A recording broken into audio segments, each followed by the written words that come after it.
Good morning, children. Welcome back to the online class.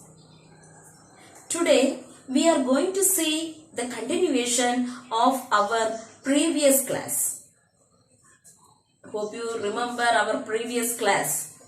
What is that topic we have learned? Yes, poetic device. What is this poetic device? Yes, to beautify a poem, the poet will use some devices, employ some. So, to make their poem beautiful. So, what are that poetic devices? We are seeing one by one, is it? In our last class, we have seen 6 poetic devices. Do you remember what are they? Yes, rhyming scheme, rhyming words, alliteration, personification, anaphora and imagery. Okay, for that I have selected a stanza from your 5th poem, is it? A stanza I had given to you, 4 lines I have selected and I explained to you what are the poetic devices employed in that line. That 4 lines itself, that 6 poetic devices were employed, is it, children? So, what is that rhyming scheme? Yes, we are giving according to the sound. We will be mentioning some sound for that alphabet. That is rhyming scheme. We will pick out the rhyming words, alliteration, beginning with the same letter in the same line. That words we call it as alliterated words. And then if you can bring out a picture in your mind, that we call it as imagery. And if a human quality is given to inanimated object, non-living thing, that we call it as personification. And in a poem, the word beginning with the same word in the successive lines, we call it as anaphora. These are the different poetic devices we learned in our previous class. Okay, shall we check what are the poetic devices employed in this stanza? Yes, this is also a stanza from your prescribed portion only, but just I have selected one stanza for you. Just we can see that stanza alone. She is a lioness, don't mess with her. She will not spare you if you are a prankster. Don't ever try to saw her pride, her self-respect. She know how to saw you, thaw you, so beware. These 4 lines are taken from the poem I Am Every Woman. It's a 3rd unit poem. I have selected this line. First, whatever we have learned already in our last class, that poetic device we are going to find out. Okay, first, she is a lioness, don't mess with her. What is the last word? Her. Her.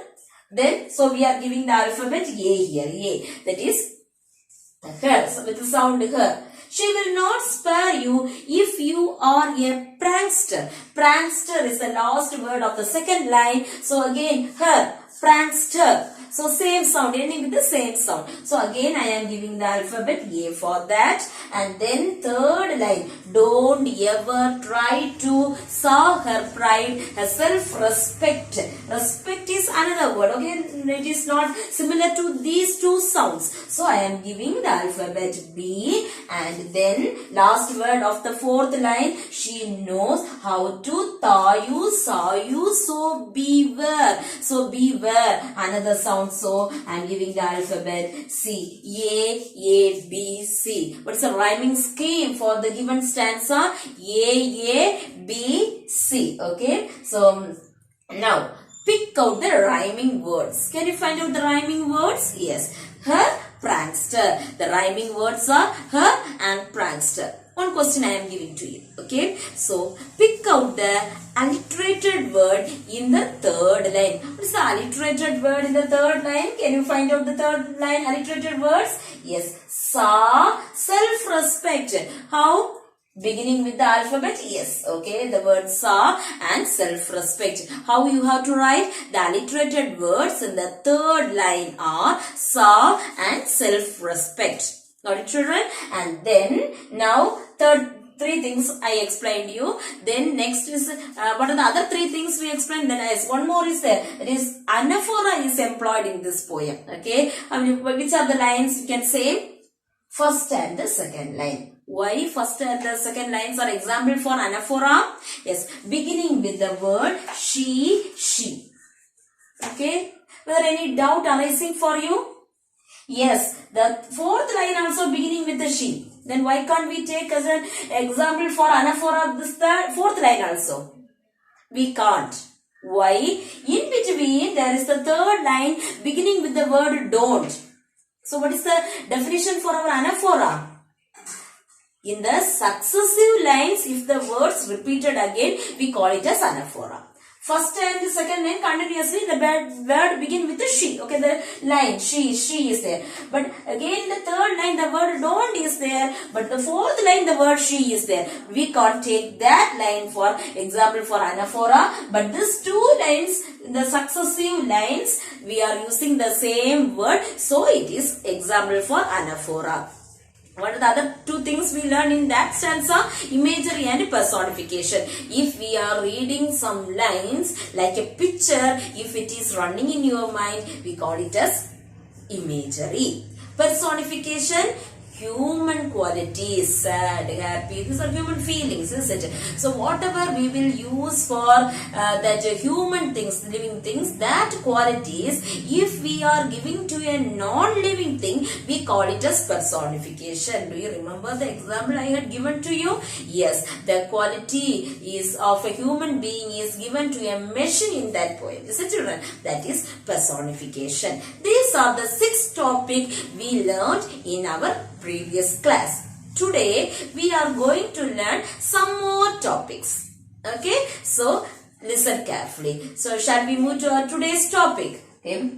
So today I am going to first 2 topics I will be introducing to you, that is simile and metaphor. The simile and metaphor have some similar ideas we are to learn. Let me tell you that. What is that? What is first you learn what is simile. If 2 things are compared with the comparative words like, just, as, like that words, if it is used to compare 2 things, we call it as simile. If the comparison is done without the comparative words like, just, as, we call it as metaphor. Okay, so if there is like or just or as to compare 2 things, we call it as simile. If there is no such comparative words used, we call it as metaphor. Okay, so only the metaphor is called as hidden simile. So I said no, some similar qualities are with for simile and metaphor. Okay, simile we call that, metaphor we call it as a hidden simile. Hidden means, covered, okay. So, hidden simile, that is metaphor. Okay, here, first line we can take. She is a lioness. For what we can say, whether it is a simile or a metaphor. It's a metaphor. Why? She, the woman, is compared to a lioness without the comparative word like, just or as.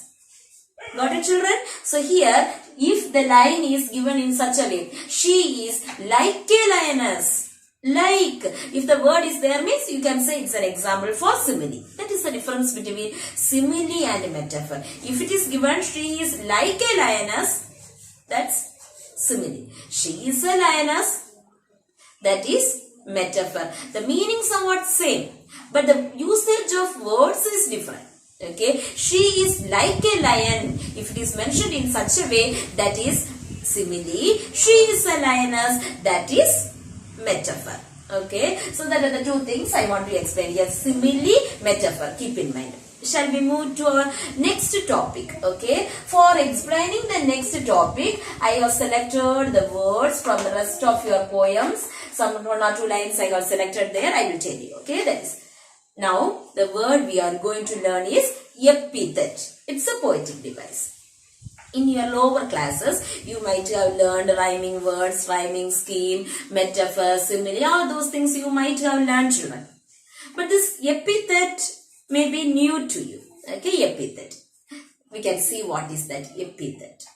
If a noun is near to that noun, if a describing word is there to describe about that, we call it as epithet. We can see with an example. They live, it is said, on complaining street. This line I got taken from your Unit 2 poem, okay, the Grumble family. They live, it is said, on a complaining street. Street, say now. Okay, what kind of a street it is? It's a complaining street. A describing word is used to explain about that street.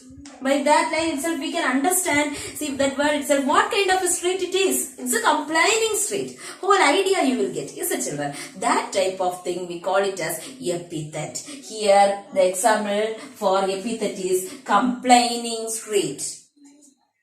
Okay, so next, transferred epithet. Next topic. First, here we learn epithet, then transferred epithet. Same like epithet only, but a slight difference is there. I will explain you. Are fed by peaceful harvest, by wars, long winter starved. So the word for example for transferred epithet is winter starved. For that you should know the meaning of these two words. What is winter? What is starved? Starve. We can see about that word. What is the starve? Starving, starvation. Yes, without food, if you are hungry, you say they are starved. Starvation. Okay. So, what is this word? Winter. Winter is a season. Summer season, winter season, autumn, you know, okay, spring, all those things. So, winter. Winter is a season. Usually we compare how winter means, if it is explained how they will picturize winter, everywhere covered with the snow, all those things. So usually the winter season people can't cultivate anything and they will be starving. Okay, so here it is given winter starve. Winter season will not starve. During winter season people will starve. That is transferred epithet. But the word is given winter starve. Transferred. Understand the meaning? Transferred epithet. Okay, winter season will not starve. During winter season, people will starve. That is transferred epithet. Got the difference between epithet and transferred epithet? Epithet, that is the word, that by this one word itself you can understand what kind of place this is. In complaining street, the street, the people are always complaining, so they are given complaining street. But here transferred epithet, winter starved. During winter season people will starve. They starve, but winter will not starve. Winter starve, like that it is given there, that we call it as transferred epithet. And the next one, onomatopoeia. I have selected the line from the 7th unit, light flicker on and off. So that is the sound, if it is explained given in that poem, we will call it as onomatopoeia. Here lights flicker on and off. Okay, so by that we can hear the sound of the such on and off, flicker on and off. So that is onomatopoeia. Sometimes they will be giving tingling of coins. Okay, the sound, tingling sound they will give. Okay, these are the examples of onomatopoeia. Okay, here we learn epithet, transferred epithet and onomatopoeia. Okay, today we learned 5 words. What are they?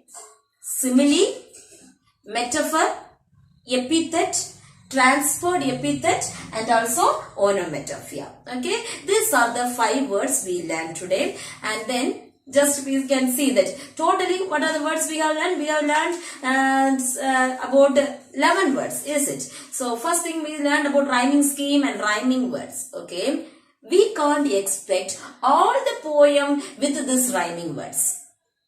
Okay, different type of rhyming words will come. A, B, B, A, B, or A, B, or A, B, C, A. Like the different poetic device will come. In case we can't give any rhyming words to that, every words are different. The last one, no sounds are similar in the sense we call it. There is no rhyming scheme like that we will say, is it? But for that a special word is there that we call it as plain verse. Okay, what is that word? Plain verse. Plain verse means no special poetic device is employed in that poem. We call it as plain verse. Plain. Nothing there. Okay. So the poet had not employed any rhyming scheme or rhyming words. He hadn't used. So we call it as it's a plain verse. Okay, children. So what are the words we learned? Do you remember? Rhyming words, rhyming scheme, simile, metaphor, personification. Then anaphora we learned, imagery, alliteration, epithet, transferred epithet. Okay. So these are the different words, different poetic devices employed in the poem. Okay. Hereafter, whenever you are reading a poem, don't just read a poem literally. Okay, so how you have to read? You have to read it figuratively. So figuratively means what are the different poetic devices employed there, how the poet used that words, all those things. When you use the habit of reading a poem figuratively, you yourself can become a poet. Okay, how to write it with the different poetic devices, you can write a poem. Okay, children. Okay, hope you understand all these poetic devices, and I wish you should also write many poems. Thank you, children.